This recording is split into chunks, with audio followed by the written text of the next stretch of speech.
నమస్తే, welcome to DTV news. ముందుగా ముఖ్యాంశాలు. తీరని గిరిజన ప్రజల డోలి కష్టాలు. ఎన్ని పార్టీలు అధికారంలోకి వచ్చినా మా వెతలు తీరడం లేదని ఆవేదన. మచిలీపట్నంలో ఫేక్ కరెన్సీ కలకలం. నిందితుడి నుండి 6,500 రూపాయల నకిలీ నోట్లు స్వాధీనం చేసుకున్న పోలీసులు. తిరుమలకు వస్తున్న తెలంగాణ భక్తులపై టీటీడీ నిర్లక్ష్యం. అసహనం వ్యక్తం చేసిన తెలంగాణ మంత్రి కొండా సురేఖ. ఫార్ములా ఈ రేసింగ్ కేసులో కేటీఆర్ కు ఈడీ నోటీసులు. జనవరి 7న విచారణకు రావాలని ఆదేశం. అల్లూరి జిల్లా చింతపల్లిలో వర్షపు బురద రోడ్డులో డోలీలో గర్భిణి లక్ష్మిని ఆసుపత్రికి తరలించగా పాడేరు ప్రాంతంలో ఒక వృద్ధుడికి అనారోగ్యంతో డోలీ కట్టి వాగు ప్రవాహం దాటించి వైద్యంకు తరలించారు కుటుంబ సభ్యులు. ఎందరు ఎన్ని హామీలు ఇచ్చినా, ఎన్ని పార్టీలు అధికారంలోకి వచ్చినా మాకు ఈ డోలీ కష్టాలు తీరడం లేదని ఆవేదన వ్యక్తం చేస్తున్నారు గిరిజన ప్రజలు.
మచిలీపట్నంలో ఫేక్ కరెన్సీ కలకలం రేపింది. ఓ వైన్ షాప్ లో 500 రూపాయల నకిలీ నోట్లను మారుస్తున్న వ్యక్తిని అదుపులోకి తీసుకున్నారు పోలీసులు. నిందితుడి నుంచి 6,500 రూపాయల నకిలీ నోట్లను స్వాధీనం చేసుకున్నట్లు తెలిపారు Chilakalapudi circle inspector SK Abdul Nabi.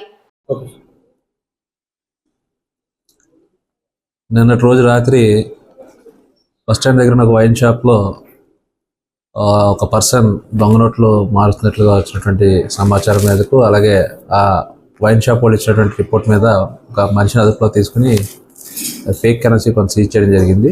దాని మీద కేసు రిజిస్టర్ చేసి కేసు దర్యాప్తు చేయడం జరుగుతుంది. దర్యాప్తులో ఎవరెవరి పాత్ర ఉందో చూసుకుని దాని ప్రకారం యాక్షన్ తీసుకుంటాం. 6,500 క్యాష్ అక్కడ పొజిషన్లో దొరకడం జరిగింది.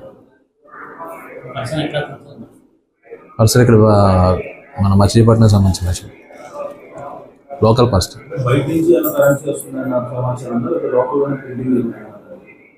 అది ఇంకా దర్యాప్తులో జరిగిందో ప్రస్తుతానికి ఒక పర్సన్ అది ప్రదేశం. తిరుమలకు వస్తున్న తెలంగాణ భక్తులు నిర్లక్ష్యానికి గురవుతున్నారని విమర్శించారు మంత్రి కొండా సురేఖ.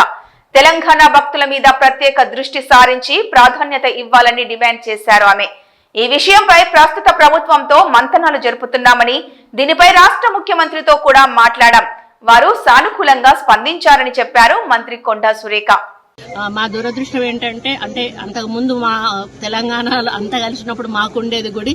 మేము శ్రీశైలం గుడిని విడిపోవడం వలన కోల్పోయినా కూడా మాకు ఈ భక్తి అయితే మాకు ఎప్పుడు కూడా ఉంటుంది. కాకపోతే మాకు కొంత ఇబ్బందికరమైన వాతావరణం ఎక్కడుందంటే తిరుమల తిరుపతి దేవస్థానం నుండి మా తెలంగాణ నుంచి వచ్చేటువంటి భక్తులు కొంత గత గవర్నమెంట్ నుంచి నిర్లక్ష్యానికి గురి కాబడతా ఉన్నారు. ఆ విషయంలో మేము ఇప్పుడు ప్రస్తుత గవర్నమెంట్ తో మంతనాలు జరుపుతా ఉన్నాము. గతంలో తెలుగుదేశం ప్రభుత్వం ఉన్నప్పుడు అధికారంలో ఉన్నప్పుడు ఏ విధంగా అయితే కొన్ని పద్ధతులు నియమాలు పాటించేవాళ్ళు, అదే పద్ధతిలో మా ప్రభుత్వానికి కూడా వారు ఇవ్వాలని వారికి మేము రిప్రజెంటేషన్ కూడా ఇవ్వడం జరిగింది. ముఖ్యమంత్రి గారు కూడా ఈ రాష్ట్ర ముఖ్యమంత్రి గారితో కూడా మాట్లాడడం జరిగింది. వారు కూడా ఒక పాజిటివ్ వేలో మేమందరం కూడా చర్చించుకొని మొన్ననే వాళ్ళ కమిటీ కూడా వేయడం జరిగింది. కాబట్టి కమిటీలో నిర్ణయించుకొని మరి తెలంగాణకు నుంచి అధిక భక్తులు వస్తారు, అధిక రాబడి కూడా వస్తుంది.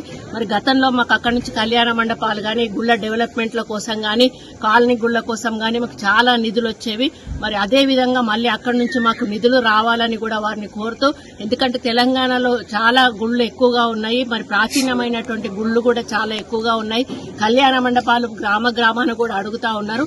కాబట్టి టీటీడీ వారు తలుచుకుంటే ఇవన్నీ కూడా జరిగే అవకాశం ఉంటుంది. కాబట్టి వారు తప్పకుండా ఒప్పుకొని మా తెలంగాణకు ఒక ప్రత్యేకమైనటువంటి మరి నమ్మకాన్ని కలిగించి మా మీద ఒక ప్రత్యేక దృష్టి సారిస్తారని ఆశిస్తూ, మరి స్వామివారికి దర్శనం చాలా బాగా అయింది. మళ్లీ వారు మమ్మల్ని త్వరలోనే రప్పించుకొచ్చారని ఆశిస్తూ సెలవు తీసుకుంటారు. ఫార్ములా ఈ రేసింగ్ కేసులో కేటీఆర్ కు ఈడీ నోటీసులు జారీ చేసింది. జనవరి 7న కేటీఆర్ విచారణకు హాజరు కావాలని నోటీసులు ఇచ్చారు. సీనియర్ ఐఏఎస్ అధికారి అరవింద్ కుమార్, హెచ్ఎండిఏ మాజీ చీఫ్ ఇంజనీర్ బిఎల్ఎన్ రెడ్డికి కూడా నోటీసులు జారీ అయ్యాయి. జనవరి 2, 3 తేదీలలో విచారణకు రావాలని ఈడీ నోటీసులు జారీ చేసింది. చంద్రబాబు తన నైజాన్ని మరోసారి బయటపెట్టాడంటూ విమర్శించారు మాజీ మంత్రి రోజా. ఎన్నికల సమయంలో విద్యుత్ ఛార్జీలు పెంచబోమంటూ హామీలు గుప్పించిన చంద్రబాబు, కూటమి నాయకులు గెలిచిన తరువాత మాట మరచి విద్యుత్ ఛార్జీల భారం ప్రజలపై మోపుతున్నారని అన్నారు రోజా. ప్రజలపై భారం వేసే ఏ కార్యక్రమానికైనా ప్రశ్నిస్తానన్న పవన్ కళ్యాణ్ కు విద్యుత్ ఛార్జీల బాధుడు మోత వినిపించలేదా అని ప్రశ్నించారు రోజా. ఈరోజు జగన్మోహన్ రెడ్డి గారి పిలుపు మేరకు ఈ ఆంధ్ర రాష్ట్ర ప్రజల మీద ఈ కూటమి ప్రభుత్వం వేసిన విద్యుత్ భారాన్ని వెంటనే వెనక్కి తీసుకోవాలని చెప్పి ప్రజల పక్షాన ఈరోజు మేము పోరాడుతూ ఆందోళన చేస్తూ మరి విద్యుత్ శాఖాధికారికి వారి వారి నియోజకవర్గాల్లో వారి వారి ప్రజల కోసం ప్రజాప్రతినిధులుగా పనిచేసిన మేమందరం కూడా ఈరోజు రావటం జరిగింది. ఈరోజు ఎంత సిగ్గుచేటంటే ప్రజలకేమో ఎన్నికల ముందు చంద్రబాబు నాయుడు గారు కరెంటు ఛార్జీలు పెంచము, వీలైతే తగ్గిస్తాము అని ఆపటం కాకుండా అంతకు మించి ప్రజల దగ్గర నుంచే ప్రభుత్వం విద్యుత్ కొనుగోలు చేసే విధంగా చర్యలు చేపడతామని చెప్పిన మహానుభావుడు. కానీ ఈరోజు దాదాపుగా 6 నెలల్లో 15,500 కోట్ల రూపాయల్ని ఈరోజు ప్రజల మీద బాదిన బాధుడికి ప్రజలందరూ కూడా కృంగిపోతున్నారు. ఈరోజు పవన్ కళ్యాణ్ గారిని అడుగుతున్నాను, మీరు చంద్రబాబు నాయుడు గారు ఎన్నికల్లో ఏం చెప్పారు?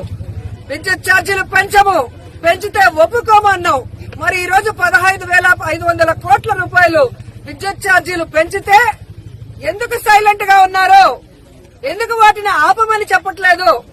చంద్రబాబు నాయుడిని ఇలా చేస్తే కరెక్ట్ కాదు అని ఎందుకు నిలదీయలేకపోతున్నారు?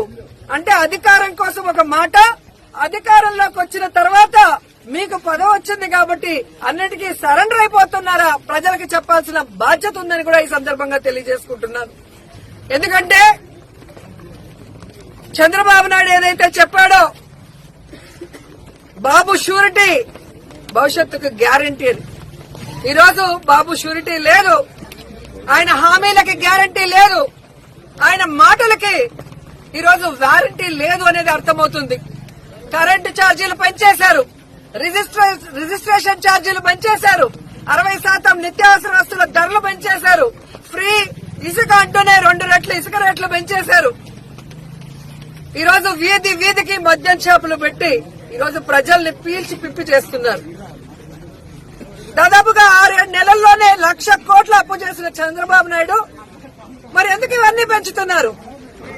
ఒక అమ్మఒడి ఇవ్వలేడు, ఫీజు రియంబర్స్మెంట్ ఇవ్వలేడు, రైతు భరోసా ఇవ్వలేడు, విద్యా దీవెన ఇవ్వలేడు, వసతి దీవెన ఇవ్వలేడు, 0 వడ్డీకి రుణాలు ఇవ్వలేడు.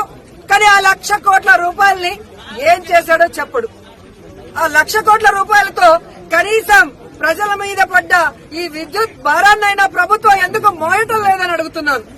మొన్ననే మనం చూసాం, సిగ్గు లేకుండా ప్రజల డబ్బుతో 3,200 రూపాయలు ఒక్కొక్క ప్లేట్ అని చెప్పి ఎలా కోట్ల రూపాయలు మింగేశారో చూసాం.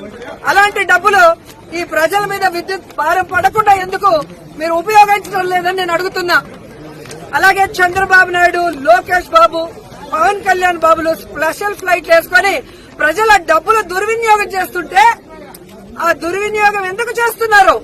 ఆ డబ్బులు కనీసం ప్రజల మీద ఈ విద్యుత్ భారం పడకుండా ఉండేందుకు ఉపయోగించవచ్చు కదా అని డిమాండ్ చేస్తున్నాం. ఈరోజు తెలుగుదేశం వాళ్ళకి ఒక ఫ్యాషన్ అయిపోయింది. ఒక రేప్ జరిగినా, ఒక విద్యుత్ ఛార్జీలు పెరిగినా, ఒక నిత్యావసర ధరలు పెరిగినా, లేదా ఏది జరిగినా రాష్ట్రంలో జగన్మోహన్ రెడ్డి గారి వల్లే జరిగింది అని చెప్పడం ఫ్యాషన్ అయిపోయింది. అసలు అధికారంలో ముఖ్యమంత్రిగా ఉన్నది జగన్మోహన్ రెడ్డి గారా, చంద్రబాబు నాయుడు గారా అని నేను అడుగుతున్నాను. అప్పుడు మేము రోడ్ల మీదకి రాము, ధర్నాలు చేయము. మీరు చేతిలో వైకుంఠం, అరచేతిలో వైకుంఠం లాగా ఎన్నికల ముందు ఒకటి చూపిస్తారు, ఎన్నికలు అయ్యాక ప్రజలకు నరకం చూపిస్తారు. ఈ రోజు మీకు ఓటేసినందుకు ఈ రాష్ట్రాల్లో ప్రతి ఒక్కరిని కాటేయడమే పనిగా పెట్టుకున్నారు. మీరు ఎవరు బాగున్నారండి? యువతని మోసం, విద్యార్థుల్ని మోసం, ఉద్యోగస్తుల్ని మోసం, రైతుల్ని మోసం, అందరినీ మోసం చేయడం తప్ప ఏం చేస్తుంది ఈ కూటమి ప్రభుత్వం 7 నెలలుగా నేను అడుగుతున్నా. సో ఈ రోజు మేము ప్రజల తరఫున మీరు అన్యాయంగా మోపిన ఈ 15,500 కోట్ల బాధుడిని వెంటనే ఉపసంహరించుకోవాలి, వెనక్కి తీసుకోవాలని డిమాండ్ చేస్తూ వైఎస్ఆర్సీపీ పార్టీ ప్రజల పక్షం నిలబడి ఈ రోజు పోరాటం చేస్తుంది. మీరు వెనక్కి తీసుకునేంత వరకు ఈ పోరాటం ఆగదని కూడా మీకు తెలియజేసుకుంటూ, ప్రజల మీద, కార్యకర్తల మీద తప్పుడు కేసులు పెడుతుంటే చూస్తూ ఊరుకోము. ఖచ్చితంగా అఫీషియల్స్ రూల్స్ కు విరుద్ధంగా పనిచేస్తే ప్రైవేట్ కేసులు వేసి మిమ్మల్ని కోర్టు చుట్టూ తిప్పి. కాలేజీ విద్యార్థులే లక్ష్యంగా చేసుకుని గంజాయి విక్రయిస్తున్న 10 మంది ముఠాని అదుపులోనికి తీసుకున్నారు పోలీసులు. 4 కిలోలకు పైగా గంజాయిని వారి వద్ద నుండి స్వాధీనం చేసుకున్నట్లు తెలిపారు పోలీసులు. గంజాయి పీల్చి దొరకకుండా ఉండేందుకు మౌత్ ఫ్రెషనర్ ఐ డ్రాప్స్ లలో నింపి వినియోగిస్తున్నట్లు తెలిపారు. మహారాష్ట్ర సోలాపూర్ నుంచి తక్కువ ధరకు గంజాయి దిగుమతి చేసుకుని వీటిని విక్రయిస్తున్నట్లు వివరించారు పోలీసులు. గత కొన్ని రోజులుగా ఒక 2 మెయిన్ అక్యూజ్ మీద మనము వర్కౌట్ చేసినప్పుడు బీకేఎస్ మండలానికి చెందిన వాళ్ళతో మాకు అనంతపూర్ జిల్లాలో మేజర్లీ అనంతపూర్ టౌన్ వరకు దాదాపు ఒక 10 మంది ఇంపార్టెంట్గా మాకు స్మగ్లర్స్ అండ్ ఇక్కడ డిస్ట్రిబ్యూటర్స్ కింద మాకు దొరికారు. సో వాళ్ళ పొజిషన్ నుంచి మనము 4 కిలోలు గాంజా సీజ్ చేయడం జరిగింది. Basically 4.270 grams, 4 kgs and 270 grams ganja and 10 cell phones కూడా మనము వాళ్ళ పొజిషన్ నుంచి సీజ్ చేశాము. సో వీళ్ళు ఇంపార్టెంట్గా సోర్స్ అది మనము చూసినట్టయితే వాళ్ళందరూ కూడా మహారాష్ట్ర నుంచి అక్కడికి వెళ్ళి 1 కిలోకి 15,000 వరకు ఇచ్చి అక్కడి నుంచి తీసుకొచ్చేవాళ్ళు. అక్కడి నుంచి ఇక్కడ తీసుకొచ్చిన తర్వాత ఎవ్రీ 500 గ్రామ్స్కి వీళ్ళు ఎవ్రీ 6 గ్రామ్స్కి ఒక 500 రూపీస్ కింద ఇక్కడ అమ్మడం జరిగింది. అంటే దాదాపు 14-15,000కి కొంటే ఇక్కడ 80-85,000 రేట్కి ఇక్కడ అమ్మడం జరిగింది. సో దీంట్లో మనం ఇంపార్టెంట్గా చూస్తే, సో ఇది one of the consuming devices.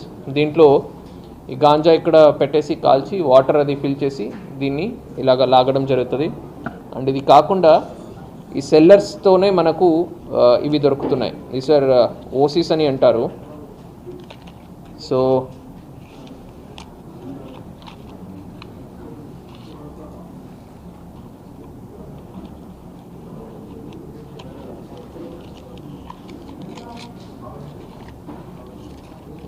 So ఇది ఎంటీ దొరుకుతుంది ఇలాగా. సో ఎంటీ లోపల గాంజాని ఫిల్ చేసి, సో ఇలాగ ఫిల్ చేయడం జరుగుతుంది. ఫిల్ చేసి మళ్ళీ ఫిల్ అయిన తర్వాత ఫ్రంట్లో ఇలా రోల్ చేసి సో దాన్ని బాన్ చేసి తాగుతున్నారు. సో ఇట్లాంటివి కూడా వాళ్ళ పొజిషన్ నుంచి మాకు దొరికింది. ఇది కాకుండా ఇంట్లో పేరెంట్స్కి కానీ ఫ్యామిలీకి కానీ తెలియకూడదని గాంజా తాగినప్పుడు కళ్ళు ఎర్రగవుతాయి కాబట్టి ఈ డ్రాప్స్ కూడా వాళ్ళే ఇస్తున్నారు. సో ఈ డ్రాప్స్ వాడినట్టయితే మీకు కళ్ళు ఎర్రగా కాకుండా నార్మల్గా అలాగే వైట్గా ఉంటాయి. సో ఇంట్లో కూడా మిమ్మల్ని కనిపెట్టుకోలేరని ఈ డ్రాప్స్ కూడా ఇవ్వడం జరుగుతుంది. ఇదే కాకుండా మాకు మౌత్ ఫ్రెషనర్ స్ప్రే కూడా వాళ్ళ పొజిషన్ నుంచి మనము కొన్ని సీజ్ చేయడం జరిగింది. సో తాగిన తర్వాత స్మెల్ రాకూడదు అనే కాన్సెప్ట్తో అది కూడా వాళ్ళకి ఈ సెల్లర్స్ ఎవరున్నారు, మాకు దొరికిన మెయిన్ 10 మెంబర్స్ ఎవరెవరు ఉన్నారు వీళ్ళే దాన్ని కూడా దీంతో పాటు along with ganja complete package ఇస్తున్నారు. సో దాన్ని తాగడానికి కావాల్సినది తాగిన తర్వాత బయట వాళ్ళకి తెలియకుండా మనం ఎలాగా ఉండాలి దానికి సంబంధించింది కూడా ఇవ్వడం జరుగుతుంది. ఈ 10 మందిని మనము వీళ్ళందరూ కూడా only distributors, sellers or smugglers. ఇది కాకుండా ఆల్రెడీ ఒక 8-9 మెంబర్స్ మనము పిల్లలు కాలేజ్లో ఎవరు కన్జ్యూమ్ చేస్తున్నారు, కాలేజ్ స్టూడెంట్స్, వాళ్ళని పిలిపించి వాళ్ళ పేరెంట్స్ని అండ్ కాలేజ్ మేనేజ్మెంట్ వాళ్ళు ఎక్కడ చదువుతున్నారు వాళ్ళని ఆల్రెడీ పిలిచి కౌన్సిలింగ్ చేసి గట్టి వార్నింగ్ కూడా ఇచ్చి పంపించడం జరిగింది. జస్ట్ బికాస్ ఢిల్లీలోని ఏఐసిసి కార్యాలయంలో మాజీ ప్రధాని మన్మోహన్ సింగ్ పార్థివ దేహానికి అంతిమ నివాళి అర్పించారు తెలంగాణ పంచాయతీరాజ్, గ్రామీణ అభివృద్ధి, మహిళా శిశు సంక్షేమ శాఖ మంత్రి సీతక్క. మన్మోహన్ సింగ్ పార్థివ దేహంపై పుష్పగుచ్చం ఉంచి నివాళులర్పించారు మంత్రి సీతక్క. అలాగే తెలంగాణ మంత్రి పొన్నం ప్రభాకర్, కేవీపీ, ఇతర ప్రముఖులు మన్మోహన్ సింగ్ కు నివాళులర్పించిన వారిలో ఉన్నారు. మచిలీపట్నంలో మీడియాపై పోలీసులు అత్యుత్సాహం ప్రదర్శించారు. మైనర్ బాలికపై అత్యాచారం కేసుకు సంబంధించిన మీడియా కవరేజ్ కు వెళ్లిన మీడియా ప్రతినిధులతో దురుసుగా ప్రవర్తించారు పోలీసులు. పోలీస్ స్టేషన్ లో మీడియా వాళ్ళు ఉండకూడదని, బయటకు వెళ్లిపోవాలని పోలీసులతో వాగ్వాదానికి దిగారు మీడియా ప్రతినిధులు. పోలీసుల తీరును తీవ్రంగా ఖండించారు మీడియా ప్రతినిధులు. తెలిస్తే మాట్లాడి తెలకపోతే మాట్లాడబాగండి. మీరు మాట్లాడాలి కదా సార్.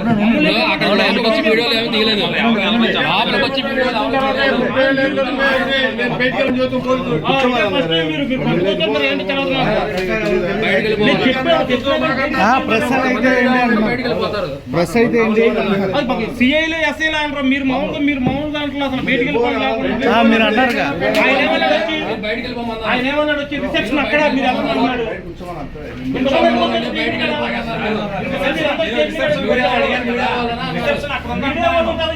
మీరు వాళ్ళకి సమాధానం చెప్పలేకపోతున్నారు కానీ పంపిస్తారు ముందు ప్రశ్న చెప్పాను సార్. చెప్పినా మీరు ఐడి కార్డు వేసుకున్నారా? మీరు పబ్లిక్ గా ప్రస్తుతం మాకేం చెప్పారా? మీరు ప్రశ్నించండి. ప్రశ్న చెప్పాను కదా, కార్డు చూపిస్తే ఏం చేస్తారు? కార్డు చూపించాలి కదా. సార్ మాకు తెలియదు. కొంతమంది ఉన్నారు పబ్లిక్ ప్రెస్ ఎవరు తెలియదు.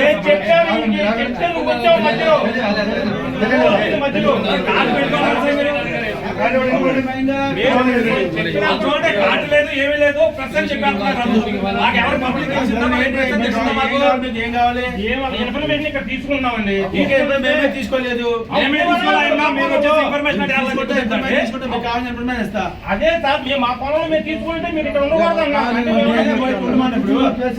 అందరూ చూసి భయపడుతుంది ఆ పిల్ల. ఇక్కడే ఉన్నాం కదా. పిల్ల భయపడుతుందంటే మీకు అర్థం కావట్లేదు. మీడియా మేము చేస్తారంటే మీడియా ఎవరో తెలియదు. మీకు చెప్పాను కదా మీడియా అని చెప్పి ఆయన వచ్చి బయటికి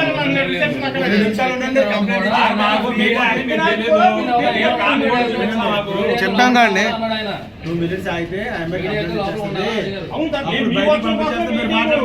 మీ వర్షం కోసం మీటింగ్ కానీ ఈరోజు ఏం జరిగిందా అనేది మేము అడుగుతున్నాం. అదే ఇప్పుడు అందరినీ చూసి బెత్తర. జగిత్యాల జిల్లా ప్రధాన ఆసుపత్రిలో సిబ్బంది నిర్వాకంపై ఆగ్రహం వ్యక్తమవుతోంది.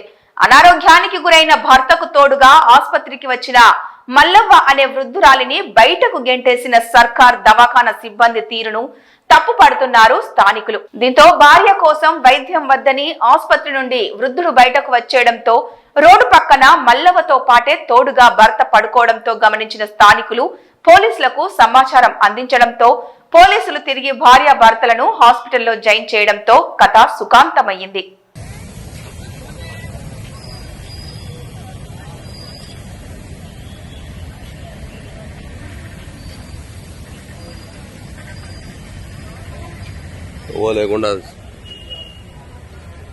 దేశ ఆర్థిక ముఖ చిత్రాన్ని మార్చిన ఘనత మాజీ ప్రధాని డాక్టర్ మన్మోహన్ సింగ్ కే దక్కుతుందని రాష్ట్ర గిరిజన కార్పొరేషన్ చైర్మన్ కొట్నాక తిరుపతి అన్నారు. మంచిర్యాల జిల్లా కేంద్రంలోని ఎమ్మెల్యే నివాసం వద్ద మన్మోహన్ సింగ్ చిత్రపటానికి పూలమాల వేసి నివాళులర్పించారు. అనంతరం మాట్లాడుతూ భారత మాజీ ప్రధాని మన్మోహన్ సింగ్ మరణం కాంగ్రెస్ పార్టీకి తీరని లోటని అన్నారు. భారతదేశంలో ఉన్న గొప్ప వ్యక్తులలో ఒకరైన మాజీ ప్రధాని మన్మోహన్ సింగ్ గారు ముందు వరుసలో ఉంటారు. భారతదేశ అభివృద్ధిలో ఎన్నో సంస్కరణలు తెచ్చి భారత ప్రజలకు ఎంతో సేవ చేసిన వ్యక్తి ఈరోజు భారతదేశానికి 2 సార్ల ప్రధానమంత్రిగా మరియు పివి నరసింహారావు గారి క్యాబినెట్లో ఆర్థిక మంత్రిగా ఎన్నో సేవలు చేసిన ఆ మహనీయుడు ఈరోజు కాంగ్రెస్ పార్టీకే కాదు దేశంలో ఉన్న ప్రతి ఒక్కరికి కూడా ఆయనే లేని లోటు కనబడుతుంది. వారి ఆత్మ శాంతించాలని ప్రతి ఒక్కరిని కోరుకుంటూ ఆయన ఈరోజు మన మధ్య లేకపోవచ్చు, కానీ ఆయన చేసిన అభివృద్ధి, ఆయన తెచ్చిన ఏదైతే ఆర్థిక సంస్కరణలు ఉన్నాయో అవన్నీ కూడా మనకు ఎల్లప్పుడూ కనబడుతూ ఉంటాయి. వారి ఆత్మ శాంతించాలని మరొక్కసారి కోరుకుంటూ కాంగ్రెస్ పార్టీ వారి పక్షాన ఎప్పటికి కూడా వారు చేసి విధి విధానాలు ఏవైతే ఉన్నాయో అవన్నిట్లను కూడా తూచ తప్పక పాటిస్తుందని ఈ సందర్భంగా తెలియజేస్తుంది. దేశంలో దున్నేవాడిదే భూమి కావాలని పోరాటం చేసిన ఏకైక పార్టీ సిపిఐ పార్టీ అని సిపిఐ పార్టీ రాష్ట్ర సహాయ కార్యదర్శి తక్కెలపల్లి శ్రీనివాసరావు అన్నారు. భారత కమ్యూనిస్టు పార్టీ 100 సంవత్సరాల ఉత్సవాలను విజయవంతం చేయాలని వరంగల్ రైల్వే స్టేషన్ నుండి వరంగల్ చౌరస్తా వరకు సిపిఐ పార్టీ ఆధ్వర్యంలో భారీ ర్యాలీ నిర్వహించారు. అధిక సంఖ్యలో సిపిఐ పార్టీ కార్యకర్తలు ర్యాలీలో పాల్గొన్నారు. సిపిఐ నాయకులు తక్కలపల్లి శ్రీనివాసరావు, మేకల రవి మాట్లాడుతూ దేశవ్యాప్తంగా బడుగు బలహీన వర్గాల కోసం పోరాటం చేస్తున్న ఏకైక పార్టీ సిపిఐ పార్టీ అని ఆయన అన్నారు. చరిత్ర కలిగిన పార్టీ ఉత్సవాలను పార్టీ శ్రేణులు విజయవంతం చేయాలన్నారు. శత జయంతి ఉత్సవాలను దేశవ్యాప్తంగా జరుపుకోవడం జరుగుతోంది. భారత కమ్యూనిస్ట్ పార్టీ దేశం లోపల ఆవిర్భవించి 100 సంవత్సరాలు అవుతున్నటువంటి సందర్భంగా పార్టీ శ్రేణులు అట్టహాసంగా ఈరోజు ఈ యొక్క కార్యక్రమాన్ని వరంగల్ నిర్వహిస్తూ ఉన్నారు. 1925లో భారత కమ్యూనిస్ట్ పార్టీ ఈ దేశ స్వాతంత్రం కోసం, ఈ దేశం నుండి బ్రిటిష్ వారిని తరిమి కొట్టడం కోసం, ఈ దేశ ప్రజల స్వాతంత్రం కోసం పోరాటం చేసినటువంటి పార్టీ భారత కమ్యూనిస్ట్ పార్టీ. ఆ రోజు ఈ దేశంలో దున్నేవాడికే భూమి కావాలి, ఈ దేశంలో ఉన్నటువంటి పరిశ్రమలు ప్రభుత్వ రంగంలో ఉండాలి, ఈ దేశంలో పుట్టినటువంటి పిల్లలందరికీ విద్య కావాలి, ఈ దేశంలో చదువుకున్నటువంటి వాళ్ళందరికీ కూడా ఉద్యోగాలు రావాలనేటువంటి నినాదం ఇచ్చింది భారత కమ్యూనిస్ట్ పార్టీ. కార్మికులకు 8 గంటల పని విధానం కోసం పనిచేసింది భారత కమ్యూనిస్ట్ పార్టీ. ఈ దేశం లోపల ప్రజలకు ఏ సమస్య వచ్చినా కూడా ముందుండి ఎర్ర జెండా అందుకొని భారత కమ్యూనిస్ట్ పార్టీ కార్యకర్తలు ప్రజల కోసం ఈ 100 సంవత్సరాలుగా అనేక ఉద్యమాలు చేసి, అనేక త్యాగాలు, పోరాటాలు చేసి ప్రజలకు అండగా నిలబడ్డటువంటి పార్టీ భారత కమ్యూనిస్ట్ పార్టీ. అలాంటి పార్టీ 100 సంవత్సరాల ఉత్సవాలను ఈరోజు జరుపుకుంటా ఉంది. అయితే ఈరోజు ఈ దేశం లోపల ఉన్నటువంటి పార్టీలు, అధికారులు ఉన్నటువంటి రాష్ట్రంలో కానీ కేంద్రంలో కానీ అధికారంలోకి వచ్చినటువంటి పార్టీలు కార్పొరేట్ వర్గాలకు తొత్తులుగా పనిచేస్తూ ఉన్నారు. పేద ప్రజలను మర్చిపోతా ఉన్నారు. వాళ్ళు చెప్పినటువంటి మాటలు మర్చిపోతా ఉన్నారు. ఎన్నికల్లో డబ్బుల సంచులతోని మరి అధికారంలోకి వచ్చి కార్పొరేట్ వర్గాలకే పనిచేస్తా ఉన్నారు తప్ప పేద ప్రజల కోసము, పేద ప్రజల సమస్యల కోసం, ఉద్యోగాల కల్పన కోసం, ఉచిత విద్య కోసం, అందరికీ వైద్యం ఇచ్చేటువంటి పరిస్థితుల్లో ఈరోజు ప్రభుత్వాలు లేవు. ప్రజలు చాలా ఇబ్బందుల్లో ఉన్నారు. అందుకనే భారత కమ్యూనిస్ట్ పార్టీ 100 సంవత్సరాల మరి పోరాట స్ఫూర్తితో ఈ దేశంలో పేదవాడి రాజ్యం వచ్చేంత వరకు, ఈ దేశంలో సమసమాజం వచ్చేంత వరకు భారత కమ్యూనిస్ట్ పార్టీ కార్యకర్తలు ముందు వరుసలో ఉండి ప్రజలకు అండగా నిలబడి పోరాటాలు కొనసాగిస్తామని సందర్భంగా తెలియదు. ఇవి ఈ బులెటిన్ అప్డేట్స్.